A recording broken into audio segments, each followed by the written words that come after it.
So hello guys, good morning, welcome back to my another vlog. यहाँ पर आप check कर सकते हो कितना प्यारा व्यू था जो कि मैंने सुबह सुबह 6 बजे उठ के कैप्चर किया। भाई मेरे को यहाँ के उत्तराखंड में व्यू देखने में बड़ा मज़ा आता है। उसके बाद हम निकल चुके थे मंदिर के लिए। और ये जो डिग्गी है ना, इसमें भैंस को नहलाया जाता है। उसके आगे लोग अपने कपड़े उपड़े धोते हैं, इवन नहा भी लेते हैं। और हम जा रहे थे मंदिर, काली माता के मंदिर। और यहाँ पे आप चेक कर सकते हो पत्थरों में से पानी निकल रहा था। भाई तभी ये देवभूमि उत्तराखंड है, कुछ भी हो सकता है।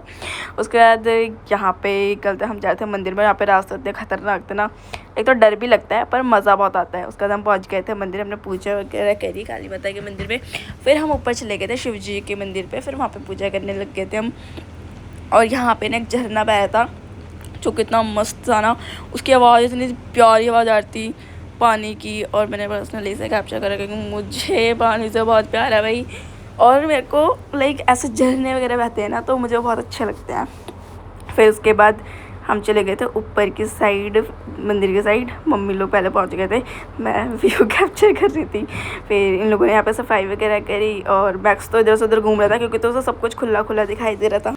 उसके बाद हमने शिव जी को जल चढ़ाया, फिर उसके बाद मैंने भी चढ़ाया। फिर हम निकल गए थे घर के लिए और रास्ते में बहन को फिर से हेसर दिख गई थी जो कि उसके अंदर का कीड़ा फिर जाग गया कि उसे हेसर तोड़कर खानी है क्योंकि भाई उसे बहुत ज़्यादा पसंद है। फिर उसने पर्सनली गूगल वगैरह भी करा था कि हेसर खाने से क्या क्या बेनिफिट्स है। उसके बेनिफिट्स देखने के बाद तो वो जहाँ उसे हेसर दिख रही है वो वहाँ तोड़ना शुरू।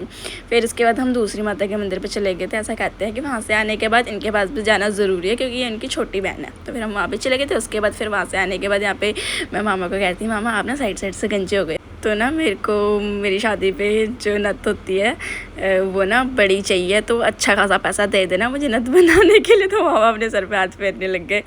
फिर उसके बाद यहाँ पे कहते हमने तैयारी कर ली थी दिल्ली निकलने की क्योंकि आज ही हमें दिल्ली जाना था क्योंकि छुट्टियाँ हमारी हो चुकी थी। कहते मैं यहाँ पे नाना कह रहे थे सबको हाय।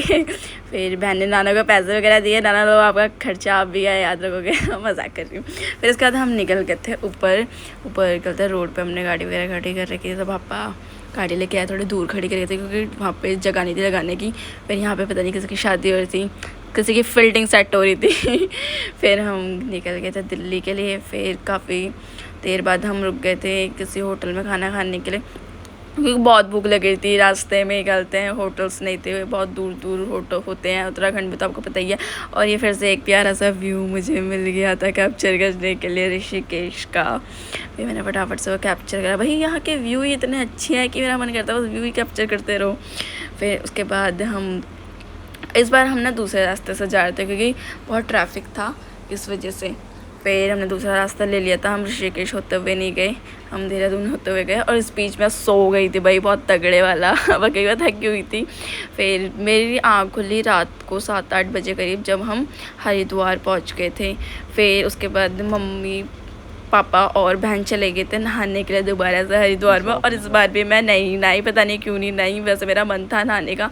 फिर हम खाना खाने के लिए रुक गए थे यहाँ पे कितने 12 बजे समथिंग। और मैक्स को देखो, इसको बहुत तगड़ी नींद आ रही थी, ये सो भी गया था, बस पता नहीं कैसे इसको पता लग जाता कि हम आ गए तो जग गया। और मैं से बाहर से कैप्चर कर रही थी या फिर ये रज्जू हंसने लग गए, सब पता नहीं क्या करके। फिर उसके बाद हम पहुँच एरिया में। फिर यहाँ पे हमने गाड़ी वगैरह पार्क करी और उसके बाद भाई बहुत तगड़ी नींद आ रही थी, तुम तो घर जाकर सो गए थे। आज का ब्लॉग करते हैं यहीं पे, कहते हैं मिलते हैं नेक्स्ट ब्लॉग में, तब तक के लिए बाय बाय।